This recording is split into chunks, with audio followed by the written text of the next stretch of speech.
अस्सलामुअलैकुम ladies and gentleman, मैं हूं आपका होस्ट जुनेद एग्रेरियन और आप देख रहे हैं एग्रेरियन टॉक। आज हमारे गेस्ट हैं मैम अनम नज़ीर और टॉपिक ऑफ डिस्कशन है हमारा scope and career of nutrition and food science in Pakistan. अस्सलामुअलैकुम ma'am, very very warm welcome in our programme.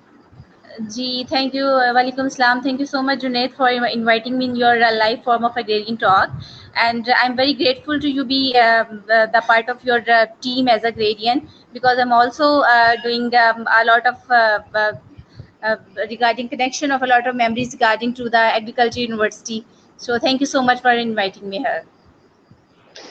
Ma'am, इससे पहले कि हम अपना क्वेश्चन आंसर सेशन का स्टार्ट करें, मैं आपसे रिक्वेस्ट करूंगा कि अपना ब्रीफ इंट्रोडक्शन हमारी ऑडियंस को करा दें ताकि हम बाकायदा आगाज कर सकें। जी श्योर। जी जुनैद, मैं अपना first of all I would like to introduce myself as I am working currently I'm working as a senior lecturer in the Department of Nutrition and Dietetics in University of Faisalabad, and I have did my graduation and masters from the Agriculture University in the subject, particularly subject of the food and nutrition. And right after the completion of my degree, I have to get the chance to doing the Pak Korea International Project as a research associate. This project was on a different malnourished mother in the Pakistan, like as what type of the reasons that has been behind to be mothers lactating mothers, and what are actually the nutritional condition or the status of the children in the mothers of Pakistan, particularly in the unprivileged areas. So after that, I have also be doing a job of a lecturer in my own department and the sub campus of the university as well. And right after that, I have joined the University of Faisalabad. That is a very big platform, and it's a very big organization, and I'm very proud to be a part of that organization as a senior lecturer in the Department of the Nutrition and Dietetics. Thank you. Ma'am, माशाल्लाह, जिस तरह आपने आपकी activities को हम देखते रहते हैं, तो आप कंट्रीब्यूशन आपकी जो सोसाइटी के लिए है वो बड़ी ज़बरदस्त है। तो मैं सबसे पहले आपसे पूछना चाहूँगा कि why did you opt nutrition and food science as your degree program? Okay Junaid, ऐसा है कि एक्चुअली मैंने जब ये मेजर चूज़ किया food and nutrition, there was no one to be guiding me like my sibling, cousins and a lot of people around me surroundings. अब तो हमारे पास इतनी जो है वो सराउंडिंग में हमारे पास लोग हैं, हमारे पास सीनियर्स हैं, हमारे पास जो है हमारी अपनी फैमिली मेम्बर्स हैं जिनको बहुत ज़्यादा इन चीज़ों की नो हो है। लेकिन जब मैंने एज अ ज्वाइंट इसको किया एज अ न्यूट्रिशन, मुझे नहीं पता था कि मेरा किस सब्जेक्ट में एडमिशन हुआ है, बिकॉज आपको पता है ना, every student has a dream to be doing MBBS and choose the field of the medical to be want to, मतलब उनको एक ख्वाब होता है कि हम MBBS करें। तो सेम लाइक दैट मेरे साथ भी कुछ ऐसा ही था। लेकिन जब मेरा जो है एडमिशन हुआ और पर्टिकुलरली अलाइड हेल्थ साइंसेज में मेरा जो इसमें एडमिशन हो गया और I came to know that I am the student of the food and nutrition, तो उसके बाद जो है वो मैंने इसको अपना बिल्कुल एक बना लिया कि जी मेरा ये मेजर है और मैंने इसको फर्दर जो है वो कैसे अपना इम्प्रूव करना है इन चीज़ों को, और कैसे मैंने इसको दूसरों के लिए एक आप कह लें कि एग्जाम्पल बनना है। तो आप जब भी अपना मेजर चूज करते हैं, जब आप अपना फील्ड और कैरियर चूज करते हैं, you should not be confused, आपको नहीं होना चाहिए। आपको देखना चाहिए कि आप लोग क्या कर सकते हैं, because every major, every field regarding agriculture, whether it's agriculture, allied health sciences, social sciences, every subject has its own importance. Her subject की अपनी इंपॉर्टेंस है। आप अगर किसी गैदरिंग में बैठे हैं तो you have to defend your subject. आपको अपने सब्जेक्ट को डिफेंड करना चाहिए, आपने उनको स्कोप बताना है, आपने उनको अपने नेक्स्ट कैरियर के बारे में बताना है कि आप क्या इसमें जो है वो कर सकते हैं। तो जब मैंने इसको चूज किया तो I am very happy by choosing this subject of the food and nutrition, and with Allah Almighty I'm here with all the blessings of the Allah and my parents as well. So मैंने इसको choose किया और मैं इसी की base पे जो है वो आज जो है वो काम कर रही हूँ और अपनी जो है वो सोसाइटी में बहुत अच्छा काम कर रही हूँ, अल्हम्दुलिल्लाह। मैम, मैं आपसे जानना चाहूँगा कि न्यूट्रिशन और फूड साइंस जो है, इसका जनरल ओवरव्यू क्या है पाकिस्तान के अंदर, और स्टूडेंट्स को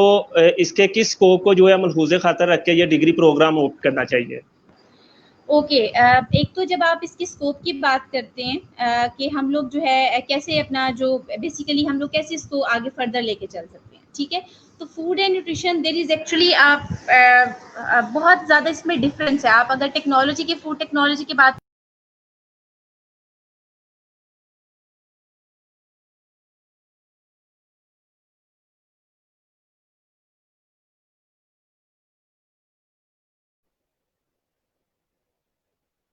ladies and gentleman, I guess कोई टेक्निकल इशू है, तो मैम दोबारा हमें ज्वाइन कर लिया मैम ने। फिर दोबारा से डिस्कनेक्ट हो गया था। जी प्लीज कंटिन्यू। जी जी, तो मैं ये बता रही थी कि इसमें इसका बहुत ज़्यादा स्कोप है। अगर आपने इस डिग्री को चूज़ करना है तो मैं आपको पर्टिकुलरली ये कह सकती हूँ कि अगर if you have a dream to be do MBBS, अगर आप मेडिकल करना चाह रहे हैं तो you can compensate your medical dream by doing this profession, by choosing this degree. तो हमारी अब बेसिकली आप देखें कि हमारे इंसेस्टर्स भी इस बात पे बिलीव करते थे कि there is a strong relationship between the health and the nutrition. ठीक है, न्यूट्रिशन का हेल्थ के साथ एक बहुत ज़्यादा स्ट्रॉन्ग रिलेशनशिप था। तो वो तो हमारे इंसेस्टर्स कहते थे, but by doing great attempts in the future and by our old age के बाद हमारे पास जिस तरह से इसकी अटेम्प्ट्स आती गई और हमारे जो है वो बहुत सारी इस पर रिसर्चर्स हुई, और हमारे जो एंशिएंट टाइम में, जो हमारे ओल्ड टाइम में, वहाँ पे एक आपके आप यू ऑल नो, आपको पता होगा हिप्पोक्रेट्स एक हमारे पास जो थे, एक फादर ऑफ मेडिसिन थे।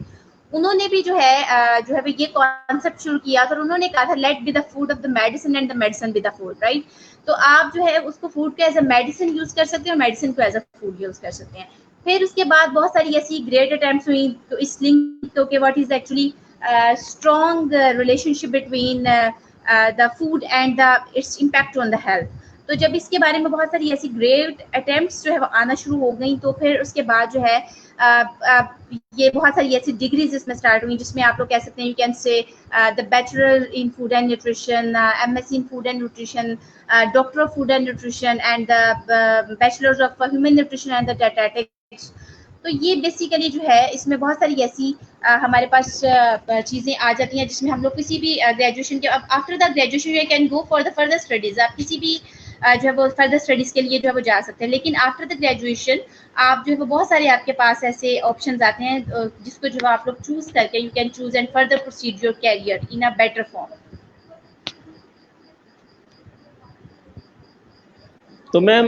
आप मुझे कुछ यूनिवर्सिटीज़ का बताएंगे हमारी ऑडियंस को कि जिधर ये डिग्री प्रोग्राम ऑफर हो रहा है और स्टूडेंट एडमिशन जो है उधर ले सकते हैं, कोई यूनिवर्सिटीज़ पाकिस्तान की फेमस? जी, पाकिस्तान की फेमस यूनिवर्सिटी है। पहले तो मैं अपनी university be the part of the organization of university of Faisalabad, मैं उसका बताऊंगी कि वहाँ पे हमारे पास ग्रेजुएशन जो है वो हो रही है, उसके अलावा MPhil है न्यूट्रिशन में, और फर्दर हम लोग मोर PhD भी इसमें जो है स्टार्ट कराने लगे हैं। तो उसमें जो है आप लोग एडमिशन ले सकते हैं। इसमें आपका बेसिकली जो आपका बैकग्राउंड है आपका मेडिकल होना चाहिए, आपकी जो मेडिकल बैकग्राउंड आपका इंजीनियरिंग सब्जेक्ट नहीं होना चाहिए। आपने मेडिकल में it's compulsory for all of you कि आपके पास मेडिकल का जो सब्जेक्ट होना चाहिए, आपने बायो पढ़ी हुई हो, क्योंकि अलाइड हेल्थ साइंसेज में ये डिग्री आती है।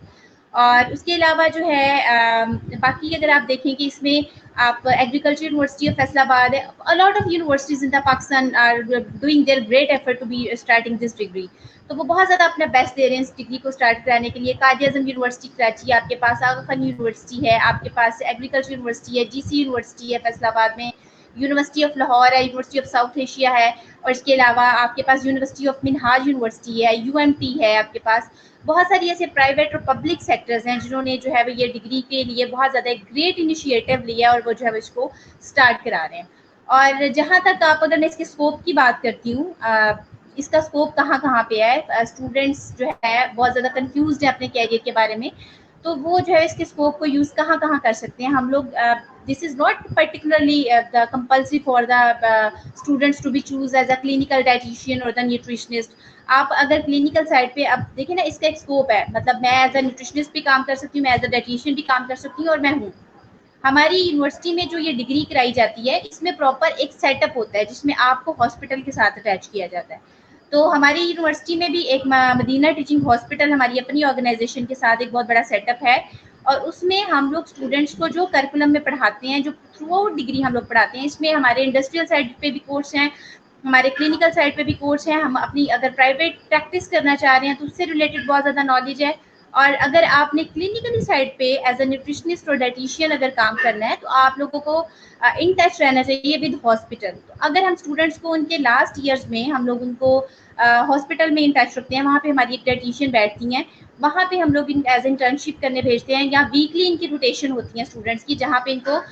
ग्रुप वाइज हर वार्ड का विजिट कराया जाता है, और उस हर वार्ड में जितने भी पेशेंट हैं उनकी जो है वो हिस्ट्री क्या है, उनकी मेडिकल हिस्ट्री क्या है, उनकी कौन सी स्पेसिफिक डिजीज़ है, उनका सोशियो इकोनॉमिक स्टेटस क्या है, उनकी जो है वो न्यूट्रिशनल स्टेटस क्या है, वो क्या खा रहे हैं, उनकी फूड डायरीज क्या कह रही हैं, उनका 24 आवर रिकॉल मेथड क्या है, तो और वो गोश्त खा रहे हैं तो हफ्ते में कितना खा रहे हैं, पूरे महीने में कितना खा रहे हैं। तो अगर किसी डिजीज़ को आपने टारगेट करना है, अगर किसी डिजीज़ को आपने हिट करना है, तो आप उसको पर्टिकुलरली स्टूडेंट्स आगे अपनी फर्दर रिसर्च में भी इस डिजीज़ को साथ लेके चल सकते हैं, और उसके अगेंस्ट आप लोग जो है वो कोई भी डाइट प्लानिंग न्यूट्रिशनिस्ट या डाइटिशियन जो है वो डाइट प्लानिंग दे सकते हैं। फिर उसके अलावा आप इसमें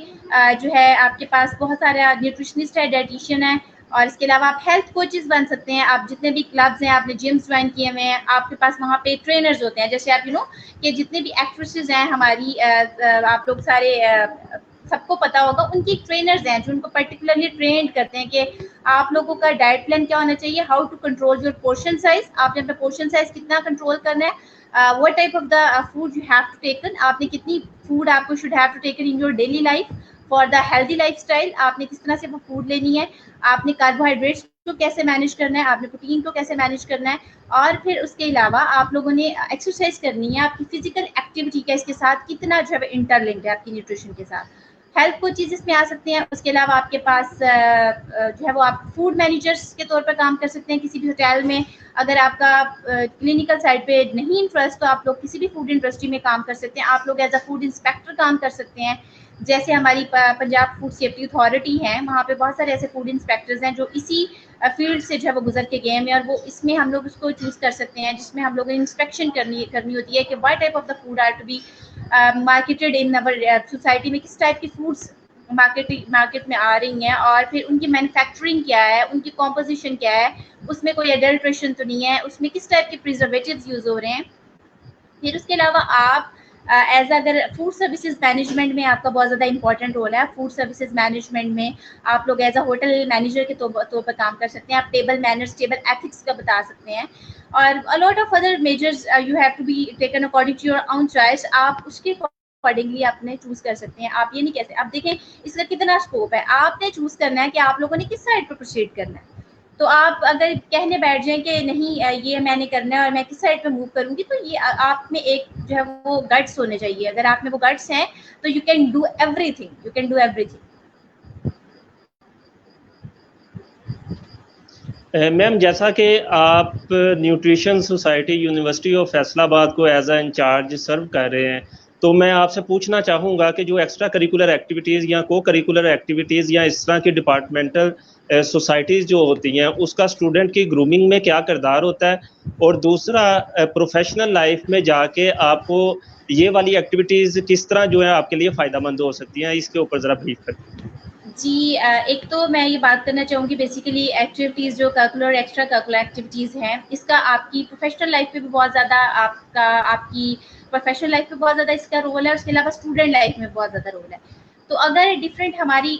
सोसाइटी में भी बहुत सारे ऐसे क्लब्स हैं, जैसे स्टूडेंट न्यूट्रिशनिस्ट क्लब है, हमारे पास पाकिस्तान न्यूट्रिशन डायटेटिक सोसाइटी है, हमारे पास डिफरेंट ऐसी क्लब्स हैं, डिफरेंट सोसाइटीज़, और हर यूनिवर्सिटीज़ की, हर डिपार्टमेंट की अपनी सोसाइटी होती है। तो वो हर डिपार्टमेंट उस सोसाइटी को रन करता है, और जितने भी उसके अंडर इवेंट्स होने होते हैं, आपके डिपार्टमेंटल वाइज जितने भी इवेंट्स होने होते हैं, वो आपकी उस सोसाइटीज़ के जो है वो अंडर होते हैं। तो उसमें जो ये कि हम लोगों ने जितने भी एक्टिविटीज़ करानी होती हैं, जितने भी हम लोगों ने सेमिनार्स कराने हैं, कोई पर्टिकुलर रिलेटेड डे के कराने हैं, like as a obesity day है, या हमारा वर्ल्ड फूड डे है, या अनीमिया डे है, या वर्ल्ड डायबिटीज़ डे है, तो जितने भी हमारे पास ये जितने भी इवेंट्स आते हैं, हम उस सोसाइटी के अंदर रह के कराते हैं। और ये पर्टिकुलरली हर यूनिवर्सिटी में, हर प्लेटफॉर्म पे ऐसे ही होता होगा। जब वो हम लोग अपने इवेंट ऑर्गेनाइज कराते हैं, तो वो हमारी सोसाइटी में प्रॉपरली एक बच्चे को हम लोगों ने डिफरेंट, हमारे एक पूरी टीम होती है उस सोसाइटी के अंदर। उस टीम के अंदर हमारे पास एक सीनियर स्टूडेंट को एज अ प्रेसिडेंट रखते हैं, ठीक है, जो सारे मैटर्स को डील करता है, और उसने सारा चेक एंड बैलेंस देख के हमें इन्फॉर्म करना होता है, ठीक है। फिर उसके बाद हमारे पास यहाँ पे फाइनेंस सेक्रेटरी है, हमारे पास स्टेज सेक्रेटरी होती है, हमारे पास डिफरेंट जितनी भी पूरी टीम है, उसके लिए प्रॉपर एक टीम वर्क होता है। स्टूडेंट्स जो उसके अंडर रह के काम करते हैं, और उनको डिफरेंट टास्क दिए जाते हैं कि बेटा ये टास्क है, you should have to complete on this time, आपने इस टाइम पे ये टास्क कंप्लीट करना है और हमारे पास लेके आना है। तो जितने भी उनकी मैनेजमेंट की सारी चीज़ें हैं, और उसके अलावा जब इवेंट ऑर्गेनाइज कराना है, गेस्ट को रिसीव करके लेके आना है, गेस्ट को बिठाना है, उनको कंपनी देनी है जब तक हम लोग ना चले जाएं। और उसके अलावा हमारे जो है वो कम्युनिकेशन स्किल्स बच्चों की बहुत ज़्यादा इंप्रूव होती हैं। क्योंकि आपकी इसमें फैक्चुअल पर्सनैलिटी बहुत ज़्यादा इंप्रूव होती है। आप लोगों ने कैसे आपकी जो है वो लर्निंग एबिलिटीज़ बहुत ज़्यादा स्ट्रॉन्ग होती हैं, आपने लर्न कैसे करना है। Because I am always saying that we can learn from each other, हम एक दूसरे से सीखते हैं। तो अगर मैं प्रोफेशनल लाइफ की भी बात करूँ तो मेरे बहुत सारे ऐसे मेरी सीनियर्स हैं, मेरे अपने डिपार्टमेंट में हैं और मेरे सराउंडिंग में बहुत सारे सीनियर्स हैं। तो जब हम लोग प्रोफेशनली भी कोई इवेंट करते हैं तो हम लोग बहुत कुछ एक दूसरे से सीखते हैं, बहुत कुछ सीखते हैं। अगर हमें फर्स्ट ईयर ये एक ऐसी बात नहीं पता तो आपस में डिस्कशन से हमारी कम्युनिकेशन स्किल्स, हमने प्लेटफॉर्म पे जाके बोलना कैसे है, हमारे पास अगर इस चीज़ की इन्फॉर्मेशन नहीं है तो how to get this information,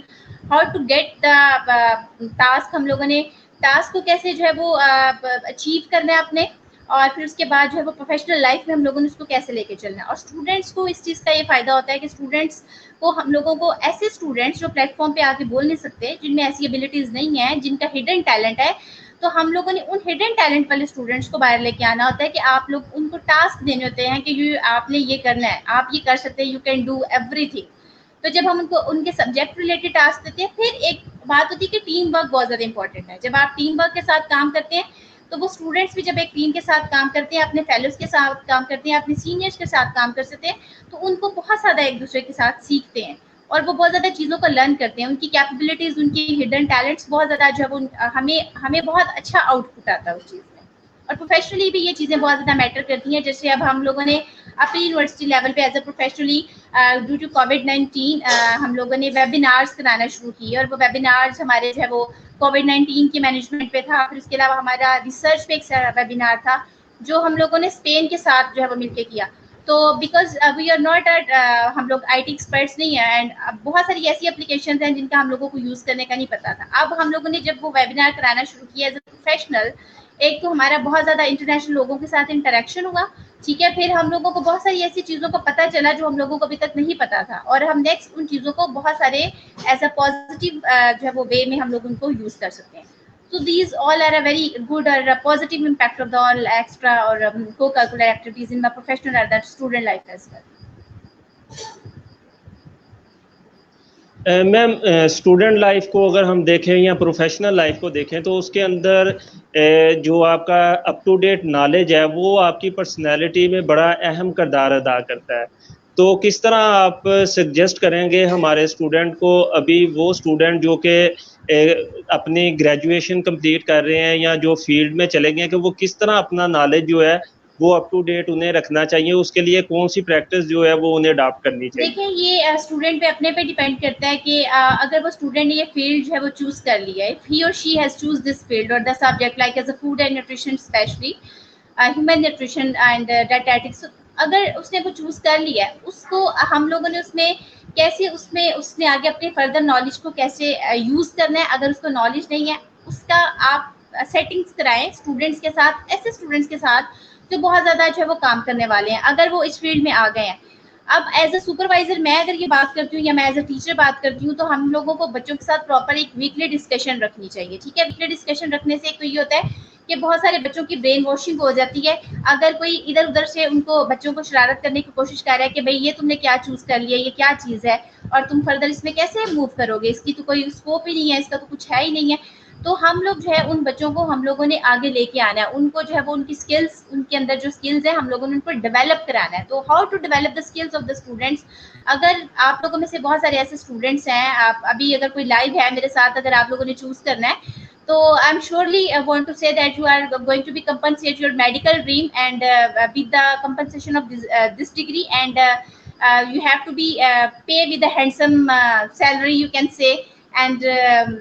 with a great initiative। तो आप उनको ग्रुप सेटिंग्स दें, उनको रिसर्च की तरफ इन्वॉल्व करें, ठीक है, उनको न्यू आइडियाज दें, आप उनसे कि आपके पास न्यू आइडियाज लेके आए और ऐसे आइडियाज लेके आए जिस पे ऑलरेडी काम नहीं हुआ, उनको सजेशंस दें कि बेटा इस पे काम करें, आप इस पे काम ना करें, इस पे आपको काम करना चाहिए, इसके लिए आप इसके बारे में पढ़ के आए और रिसेंट डेटा पढ़ के आए, रिसेंट रिसर्चेस पढ़ के आए और फिर आप उसके बाद साथ स्टूडेंट्स के साथ बैठ के उस चीज़ को डिस्कस करें।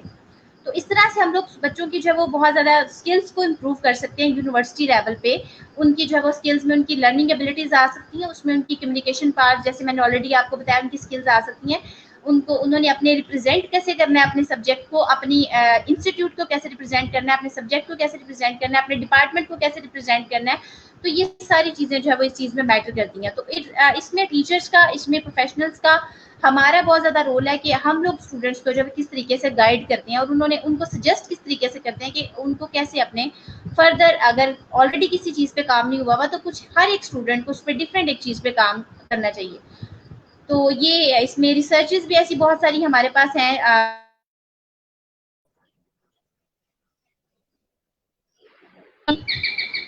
बहुत ज्यादा इसमें डिफरेंट एंगल से आप देख सकते हैं। बहुत सारे ऐसे आपके पास हमारी देखें ना आप लोग, अगर इसका मैं स्कोप बताऊं तो as a nutritionist, as a dietitian, as a food service manager, as a hotel manager, as a food inspector, आप लोग अपने इंटरप्रेन्योर्स के तौर पे भी, इंटरप्रेन्योरशिप के तौर पर आप जो न्यूट्रिशन के अंदर इंटरप्रेन्योर्स होते हैं आप उनको न्यूट्रीप्रेन्योर्स कहेंगे, राइट। अब वो न्यूट्रीप्रेन्योर्स क्या होंगे, वो जितने भी फंक्शनल फूड्स हैं हमारे पास, जितनी भी प्रोडक्ट्स हैं, जैसे आपके किचन में बहुत सारी ऐसी न्यूट्रास्यूटिकल्स प्रोडक्ट्स पड़ी होती हैं, न्यूट्रास्यूटिकल्स हैं, जैसे आपके पास दालचीनी है, सिनामन है, आपके पास क्यूमन है जिसको आप सौंफ कहते हैं, आपके पास जीरा आ जाता है, आपके पास ब्लैक पेपर आ जाती है, आपके पास टर्मेरिक है। तो ये सारी हमारे पास जो फर्स्ट न्यूट्रास्यूटिकल्स हैं, हम लोग इनकी कोई ना कोई ऐसी प्रोडक्ट बना के मार्केट में अगेंस्ट किसी डिजीज को हिट करके हम लोग उसको जो है वो चला सकते हैं। एज ए एंटरप्रेन्योर अपना प्राइवेट सेटअप भी कर सकते हैं, मार्केट में लॉन्च कर सकते हैं, किसी इंडस्ट्री को दे सकते हैं उस प्रॉपर सर्टिफिकेशन के साथ। तो there are a lot of options कि you can choose and you can go for any one option. Ma'am मैं जानना चाहूँगा कि जिस तरह आपने बताया कि ये जितने भी हमारे प्लेटफॉर्म हैं ये स्किल डेवलपमेंट में बड़ा अच्छा रोल प्ले करते हैं, उसके अलावा स्टूडेंट को नॉलेज जो है वो अपना अपडेट उसको जो है वो रखना चाहिए। तो हमारे स्टूडेंट जो एक्स्ट्रा करिकुलर एक्टिविटीज़ में इन्वॉल्व होते हैं उनमें मेजॉरिटी इसे कह लें कि मिस मैनेज करती है, उनसे इन दोनों चीज़ों को जो है वो पैरेलल लेके अपने कैरियर के साथ जो है ना वो अच्छे तरीके से वो हैंडल नहीं इसको कर सकते। तो किस तरह एक स्टूडेंट को अपना स्टडीज को भी टाइम देना चाहिए और इन एक्टिविटीज को भी टाइम देना चाहिए? ओके तो अब अगर मैं अब अपनी बात करूं तो मेरा जो एक्सपीरियंस है स्टूडेंट्स के साथ वो यही है कि स्टूडेंट्स को अगर आप लोग ओवर बर्डनाइज कर देते हैं स्टडीज में भी, ठीक है, आप फिर साथ ही उनको ऐसी एक्टिविटीज में भी इन्वॉल्व करते हैं कि बेटा आप लोगों को ये असाइनमेंट है, ये प्रेजेंटेशन है, ये पेपर आपने लिखना है, ये डेटा आपने लेके आना, नेक्स्ट वीक लेके आना, और नेक्स्ट वीक आपका इवेंट आ जाता है और आप कहते हैं कि आपने इवेंट भी कराना है और ये आपका इवेंट है, आपने इसे सक्सेसफुल बनाना है। तो ये एक हमारा एक ड्रॉबैक है हमारे प्रोफेशनल्स का कि हम लोगों को बच्चों को चीज़ें मैनेज करानी आनी चाहिए। हम लोगों ने अगर इवेंट अपना कोई प्लान करना है तो हमारे जो इवेंट्स हैं प्री प्लान्ड होने चाहिए ताकि उसका स्टडी पे भी कोई जो है बैड इम्पैक्ट ना हो और हमारा जो इवेंट भी सक्सेसफुली रन अप हो जाए। उसमें अगर आपने कोई भी ऐसी एक्टिविटीज़ करानी है तो आप लोगों उस एक्टिविटीज़ को पहले ऑलरेडी आप उसको स्केड्यूल करें, ठीक है, स्केड्यूल करें, उस स्केड्यूल करके आप उसकी टेंटेटिव डेट्स बनाएं और फिर उन टेंटेटिव डेट्स के दौरान आप लोग बच्चों को स्टडीज में किसी जब डिस्टर्बेंस क्रिएट ना करें। अगर आप इन दोनों चीज़ों को साथ लेके चलते हैं, कोर्स बच्चे डिस्टर्ब होते हैं और वो इस चीज़ की तरफ नहीं आते, बहुत ज़्यादा मेस क्रिएट करते हैं और बहुत ज़्यादा मिसमैनेजमेंट क्रिएट करते हैं इवेंट में। बहुत सारे ऐसे एक्सपीरियंसेस हमारे साथ भी हुए हैं। तो उसमें फिर हम अगर उसका कंक्लूजन बाद में निकालते हैं इकट्ठे बैठ के, तो ये निकालते हैं कि बेटा ये आप लोग ओवर बर्डनाइज थे, इसमें ऐसा इशू नहीं है कोई। तो बच्चों को ओवर बर्डनाइज नहीं करना चाहिए। अगर आपने उनका स्टडी वीक चलाया हुआ है, उनको स्टडी टास्क दिए हुए हैं, तो उसमें आप उसको जो है स्टडीज टास्क ही उनके कंप्लीट कराएं। आप इवेंट्स की जो टेंटेटिव डेट रख रहे हैं, कोई एक्टिविटी की, कोई स्पोर्ट्स है, कोई बर्ड फ्लू डे है, आप लोगों ने कोई भी सेमिनार कराना है, किसी भी आपने कोई रिसर्च रिलेटेड सेमिनार कराना है, किसी सॉफ्टवेयर पे कराना है, तो कोई आपने लेक्चर साइनोप्सिस मेकिंग पे कोई लेक्चर रखना है या किसी भी चीज़ पे आपने कोई लेक्चर रखना है जो उनके जब आप हमारे इंटर डिपार्टमेंट मेमोरेंडम में आती हैं ये सारी चीज़ें, तो उनको हम लोगों ने कैसे टैकल करना है, हाउ टू टैकल। तो ये it's a responsibility of the professional और the teachers of the particular departments के उन्होंने कैसे टेंटेटिव डेट्स रखनी है इवेंट्स की, उनको एक्टिविटीज़ को कैसे रन अप करना है, स्टूडेंट्स पे कैसे स्किल्स डेवलप करने हैं कि उनको मैनेज करना सिखाना है कि आपने बेटा इस चीज़ में ये चीज़ मैनेज करनी है टाइम में और इस टाइम में आपने ये चीज़ मैनेज करनी है। और अगर आप रिसर्च रिलेटेड कोई काम कर रहे हैं तो हम आपको कोई ऐसा टास्क नहीं दे रहे, आप इसमें ऐसा कोई टास्क इस वीक में या इस मंथ में नहीं करेंगे, नेक्स्ट मंथ में हम लोग आपको ये टास्क देंगे। आप first of all priority base पे अपने स्टडीज के टास्क कंप्लीट करें, बट जो आपके पास activities that are very most important, कि आपके पास बहुत ज़्यादा इंपॉर्टेंट हैं, ये भी आप लोगों ने इसको भी करना है and you should have to do this, आपको इसको करना भी चाहिए। उसके लिए आप लोग जो है वो बच्चों को मेंटली प्रिपेयर करें, प्री प्लान्ड एक्टिविटीज़ आपकी होनी चाहिए ताकि आपको किसी किस्म का मैस और मिसमैनेजमेंट जब वो आपके इवेंट में क्रिएट ना हो और बच्चे भी उसको हैप्पीली जो है वो कर सकें। मैम क्योंकि आप अफिलिएशन है हमारे एकेडेमिया सेक्टर के साथ, तो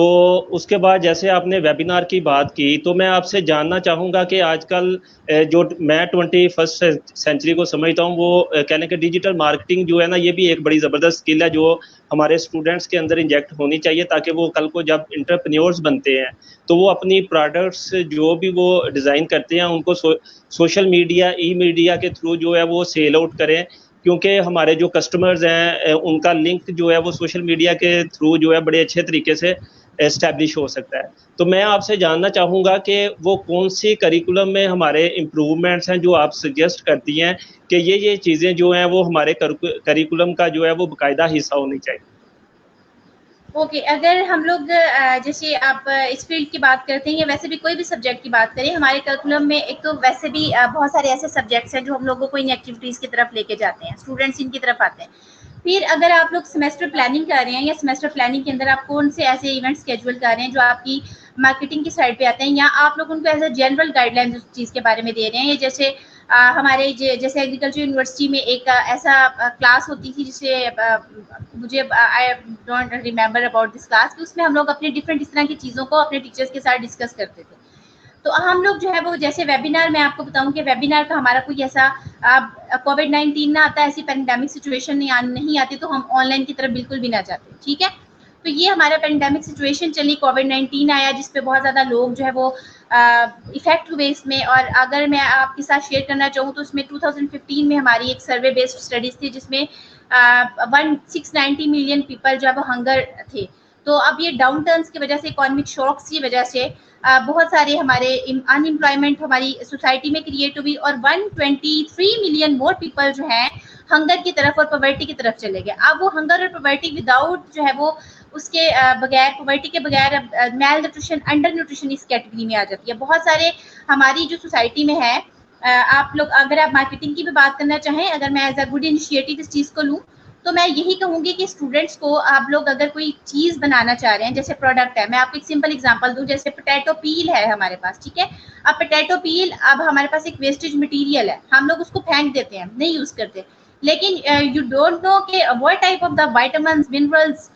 उसके अंदर कितनी जो क्वांटिटी है, न्यूट्रिशनल कॉम्पोजिशन उसकी कितनी अच्छी है, आप उसको, उसके अंदर फाइबर कितना अच्छा है, आप उसको किस डिजीज के अगेंस्ट जो है वो उसको हिट कर सकते हैं। अब वो पील के अंदर इतनी सारी चीजें हैं कि आप उसकी कोई ना कोई इसको पाउडर बना के ड्राई करके आप उसका प्रोडक्ट बना सकते हैं। अब वो प्रोडक्ट आप कैसे बनाएंगे, वैसे नहीं है कि आप में से कोई भी स्टूडेंट उठेगा आके कहेगा कि मैडम मैंने इसकी प्रोडक्ट बनानी है, मैंने इस पर सर्च किया है और इसकी प्रोडक्ट मैं बनाऊंगा और मैं इसे मार्केट में सेल आउट कर दूंगा, मार्केटिंग इसकी डिजिटल मार्केटिंग के थ्रू करूंगा या मैं इसको वैसे मैनुअली करूंगा यहाँ पे।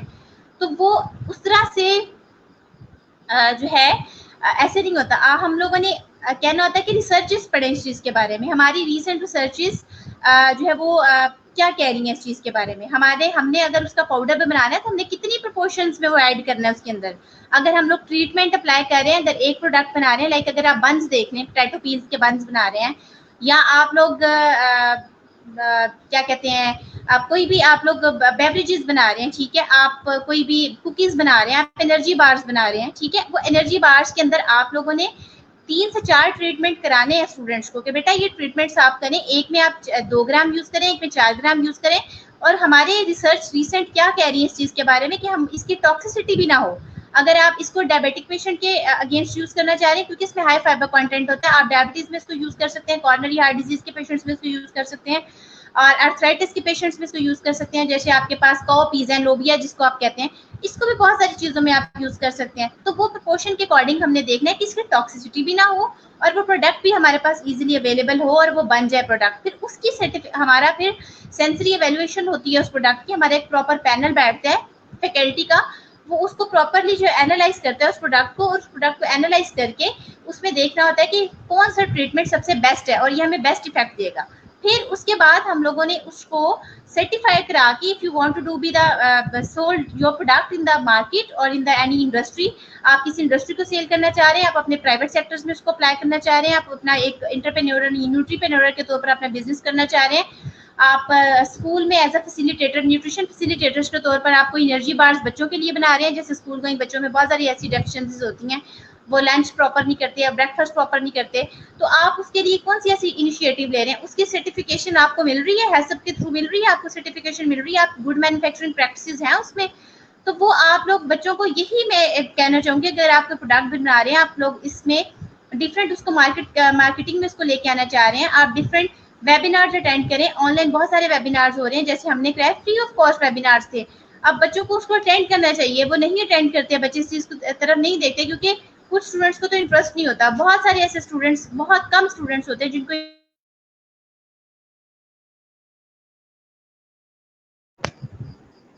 इस चीज को आप लेके आप अपनी डिजिटल मार्केटिंग भी इसको इम्प्रूव कर सकते हैं। हमें भी इन चीजों का नहीं पता था, जब आप किसी प्लेटफॉर्म को या किसी चीज करने को आप लोग इरादा कर लेते हैं तो आप लोगों के ऑब्वियसली वो चीज आपको अचीव हो जाती है। तो मेरा यही सबको सजेशन है, जितने भी स्टूडेंट्स हैं, कि वो बिल्कुल अपने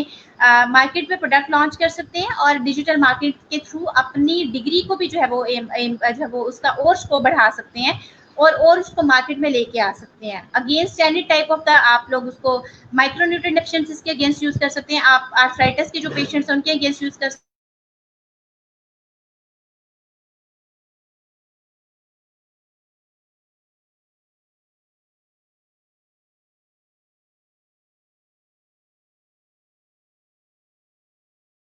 degree as a successful entrepreneur और द एंटरप्रेन्योरशिप। जी you are there ma'am last में जी मैम लास्ट पे मैं जानना चाहूँगा आपसे कि किस तरह आप समझते हैं कि न्यूट्रिशन और फूड साइंस जो है ये एग्रीकल्चर डेवलपमेंट में और रूरल डेवलपमेंट में जो है वो अपना किरदार किस तरह अदा कर सकते हैं? Sorry I am not able to listen your voice. Ma'am अब आपको आवाज आ रही है? जी अब मुझे आ रही है आवाज, मुझे आई एम लिसनिंग क्लियरली।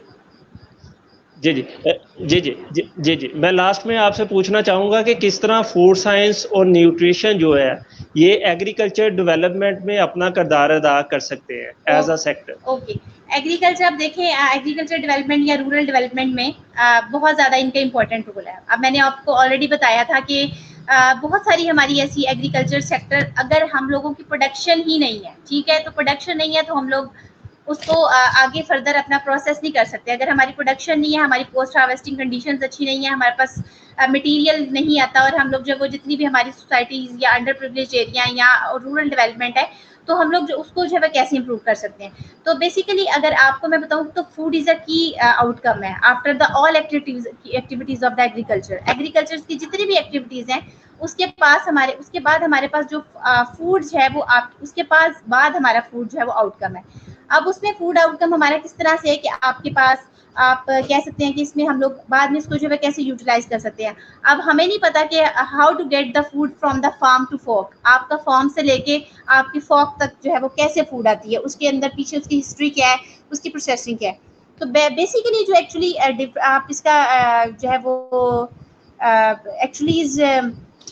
जो इसमें प्रॉपर आइडियाज जो हैं, आप लोग देख सकते हैं कि फूड हमारा की फैक्टर है इसमें। अगर हमारी प्रोडक्शन नहीं इंक्रीज होगी तो हमारे जो हम अंडर न्यूट्रिशन लोग हैं हमारी सोसाइटी में या रूरल डेवलपमेंट एरियाज में, हम लोग उन चीज़ों को जो है इम्प्रूव नहीं कर सकते। क्योंकि इसमें बेसिकली आपका वर्ल्ड बैंक की एक रिसर्च थी, उसमें उन्होंने देखा था कि 2015 में जो है हमारे जो है 12% इसमें हमारी डेवलपमेंट जो थी रिगार्डिंग टू एग्रीकल्चर जो है वो 12% थी, लेकिन 2015 में जो है अगर 15 के बाद हम लोग देखें तो इसमें 19% जो है वो उसको यूज़ किया गया। फिर उसके अलावा बहुत ऐसे GAFP जो है उन्होंने बहुत ज़्यादा इसके अंदर एग्रीकल्चर सेक्टर्स को इम्प्रूव करने की जो है वो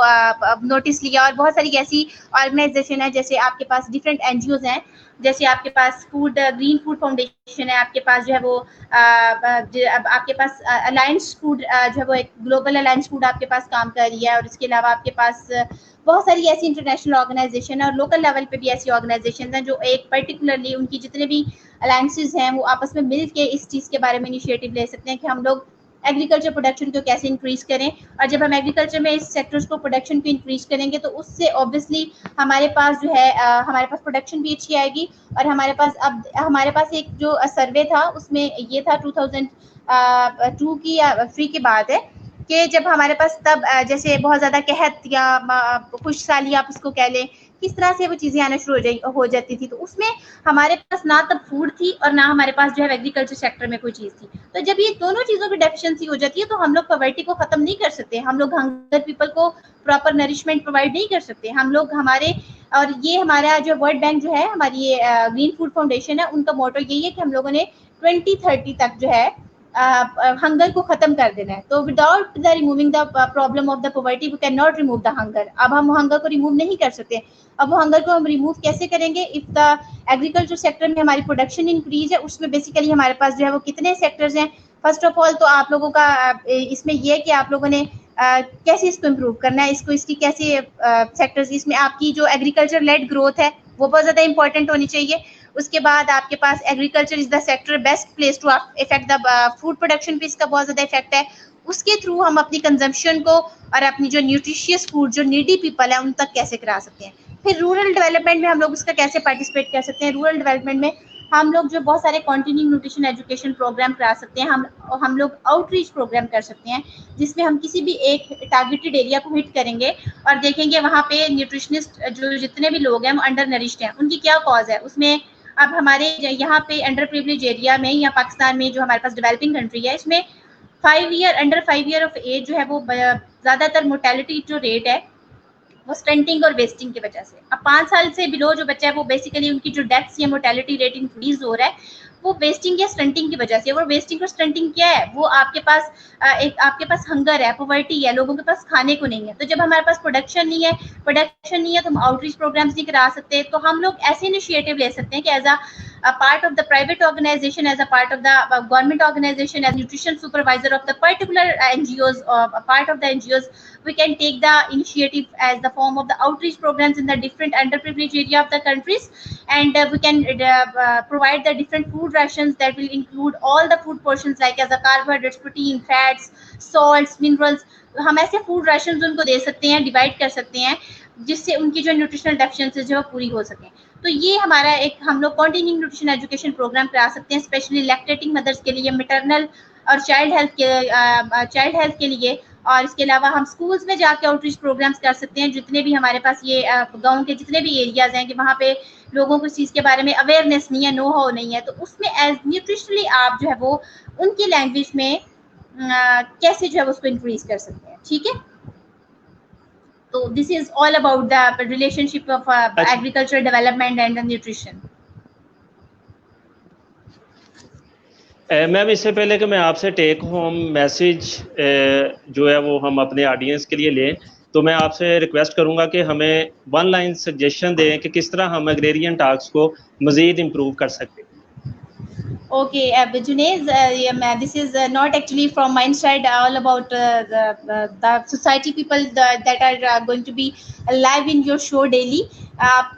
बहुत सारे ऐसे शोज कराते हैं रोज़ाना, बहुत सारे आपके पास ऐसे अच्छी पर्सनालिटीज़ होती हैं और I am salute to all that personalities जो जिनका आपने ऑलरेडी इंटरव्यू किया हुआ है और आपको डिफरेंट टॉपिक्स के बारे में बताते हैं। मेरा यही सजेशन होगी कि आप अगर एग्रेरियन टॉक, अगर आप एग्रेरियन से रिलेटेड, आप इसमें एग्रोनॉमी है, आपके पास हॉर्टिकल्चर है, आपके पास इसमें सॉइल साइंस है, बहुत सारी ऐसी आपके पास मेजर्स हैं, तो उसमें पर्टिकुलरली कोई ऐसे प्रोफेशनल को आप ज़रूर उसमें इन्वाइट करें और उनसे सजेशंस लें।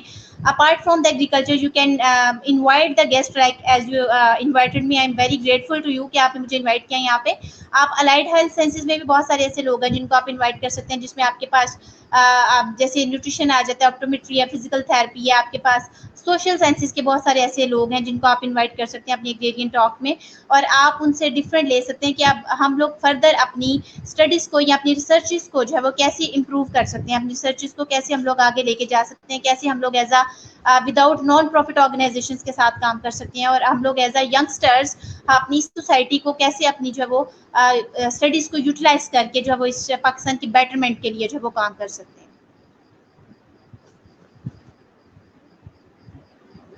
तो उसके thank you so much ma'am, इंशाल्लाह हम कोशिश करेंगे कि आप जी I am listening you, please continue. जी आप बताइए what you are saying. Ma'am मैंने कहा कि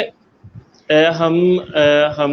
आपकी जितनी भी सजेशंस हैं माशाल्लाह बहुत वैल्यूएबल हैं और कोशिश करेंगे कि इन जो ऑप्शंस हैं इनको भी एक्सप्लोर करें। तो लास्ट में मैं आपसे रिक्वेस्ट करूंगा कि कोई टेक होम मैसेज, स्पेशली जिस तरह की सिचुएशन हमारे मुल्क में वर्ल्ड में क्रिएट हुई है, तो उसमें बैलेंस डाइट किस तरह अपना रोल प्ले कर सकती है, इस हवाले से कोई टेक होम मैसेज जो आप हमारी ऑडियंस को देना चाहें, एग्रेरियन कम्युनिटी को देना चाहें, और स्पेशली जो लोग अर्बन सिटीजन्स हैं उनको देना चाहें, वो काइंडली आप टेक होम मैसेज। जी मैं एज अगर आपको जो है वो मैसेज देना चाहूँ न्यूट्रिशनली, क्योंकि कोविड-19 की वजह से बहुत सारे ऐसे लोग जो है कोविड-19 की वजह से इफेक्ट हुए हैं, बहुत ज़्यादा लोग हंगर का शिकार में, बहुत ज़्यादा लोग अंडर नरिश्ड रहे हैं। तो अगर आप लोग एज अर्बन भी एज रूरल भी में अगर आप लोगों को बताना चाहूँ, तो आप लोग पर्टिकुलरली अपनी जो है बैलेंस डाइट लें। आप लोग अपनी बैलेंस डाइट ये कि आपने how to control your portion size, अगर आप अपना पोर्शन साइज कैसे कंट्रोल कर सकते हैं अगर if you are going to be lose your weight. और मैं आपकी अगर आपको सजेशन दूँ ड्यूरिंग दीज कोविड-19, तो आप लोगों को डाइट का लफ्ज़ आप लोगों ने इस्तेमाल नहीं करना, आपने प्रॉपर डाइट लेनी है। प्रॉपर डाइट में आप लोगों की जितनी भी न्यूट्रिशनल रिक्वायरमेंट है ड्यूरिंग, क्योंकि हमारी जो इस कंडीशन में हमारी इम्यूनिटी बहुत ज़्यादा डाउन हुई होती है, ठीक है। तो हम लोग एज अ यंगस्टर्स जो है, हमारी तो इम्यूनिटी फिर भी एज कम्पेयर टू हमारे जो ओल्ड एज पीपल हैं उनकी निस्बत थोड़ी अच्छी है। तो हम लोग अंदर बाहर निकलते हैं तो हम लोगों को फिर भी थोड़ा बहुत इस चीज़ का ख्याल रखना चाहिए कि how to we boost up our immunity. हम लोगों ने अपनी इम्यूनिटी को कैसे स्ट्रॉन्ग करना है, हम लोग फ्रूट्स वेजिटेबल्स की तरफ कैसे आ सकते हैं। सुबह का नाश्ता ज़रूर करें, सुबह का जो है वो आप लोगों को नाश्ता ज़रूर करना चाहिए और बहुत ज़्यादा अच्छा करना चाहिए, जिसमें आप लोग नॉर्मली आप सारा दिन जो है वो गुजार सकें। आपका लंच प्रॉपरली होना चाहिए। अगर उसके साथ आप अपनी फिजिकल एक्टिविटी को भी इम्प्रूव करते हैं तो it's will be a very great initiative from all of your side कि आप अगर फिजिकल एक्टिविटी आपके पास टाइम नहीं है, आप जॉबियन है, ऑफिस वर्क करते हैं, तो आप वीकली जो है वो 2 दिन निकालें 10 मिनट्स के, जिसमें आप अपनी फिजिकल एक्टिविटी को इम्प्रूव करें। ब्रिस्क वॉक करें 20 मिनट्स की ज़रूर करें और जो है वो अपने हाइड्रेट रखें अपने आप को। रोज़ाना 8 ग्लास अपने जो वो पानी के पिए। अपनी जो है nutritional deficiencies, immunity boosting food लें आप। कैल्शियम सप्लीमेंट्स उसमें ले सकते हैं, विटामिन सी रिच फूड आप उसमें ले सकते हैं। जो हमारे पास जो हमारी नॉर्मली कॉमन हमारे पास हमारे किचन में बहुत सारी ऐसी चीज़ें मौजूद होती हैं जिसमें जैसे मैंने आपको न्यूट्रास्यूटिकल्स बताई हैं, आप उनको यूज़ कर सकते हैं। जो हमारे पास नेचुरल एंटीबैक्टीरियल, नेचुरल हमारे पास बैक्टीरिया फाइटिंग एजेंट्स हैं, आप उनको जो है यूज़ कर सकते हैं। So this all about your nutrition के आप घर में बैठे जो अपनी न्यूट्रिशन को कैसे जो इम्प्रूव कर सकते हैं। Physical activity is very important, जो है वो आप लोगों को ज़रूर जो है वो इस चीज़ में करना चाहिए और अपनी डाइट को जो है वो बैलेंस ज़रूर करें ताकि आपने किसी किस्म की डेफिशिएंसीज जो है वो ना हो। मैम लास्ट पे मैं आपका बेहद शुक्रिया अदा करता हूं कि आपने इतने ज़बरदस्त अपने आइडियाज़ जो हैं वो हमारी ऑडियंस के साथ एक्सचेंज किए और इतनी ज़बरदस्त आपने सजेशन दी, और हम कोशिश करेंगे कि नेक्स्ट भी जो है इस तरह के इंफॉर्मेटिव सेशंस आपके साथ जो है वो अरेंज कर सकें। तो मैं अपनी ऑडियंस को कहना चाहता हूं कि एग्रेरियन टॉक्स का हमने यूट्यूब चैनल जो है वो उसका आगाज़ कर दिया है, तो उसका लिंक भी जो है वो डिस्क्रिप्शन में हम शेयर कर देंगे अभी थोड़ी देर तक। तो आपसे रिक्वेस्ट है कि आप उसको सब्सक्राइब करें ताकि जितनी भी हमारे प्रोग्राम्स वीडियोज़ हैं वो आप यूट्यूब पे भी उनको एक्सेस कर सकें। तो मैम आपका बेहद शुक्रिया। I'm अल्लाह also हाफिज़ at the end Pakistan. of this session. On behalf of yourself, I'm very gratefully acknowledged to all the participants that was live with me, and I feel privileged to extend my warmest gratitude to you, Junaid, for inviting me this live forum. And it has become a great concern if you are going to be do these consistently assemble these academic program like as these live sessions, and further polish the theoretical knowledge and the practical experience of the concerned, like as especially particular regarding to the agrarian. So may you all have a very good days and Allah bless you. Thank you so much. Allah Hafiz. Thank अल्लाह हाफिज़। Thank you. Ladies and gentleman, अभी वकास अनायत भाई के साथ हम 10 minute बाद जो है ना लाइव होंगे। Thank you. अल्लाह हाफिज़।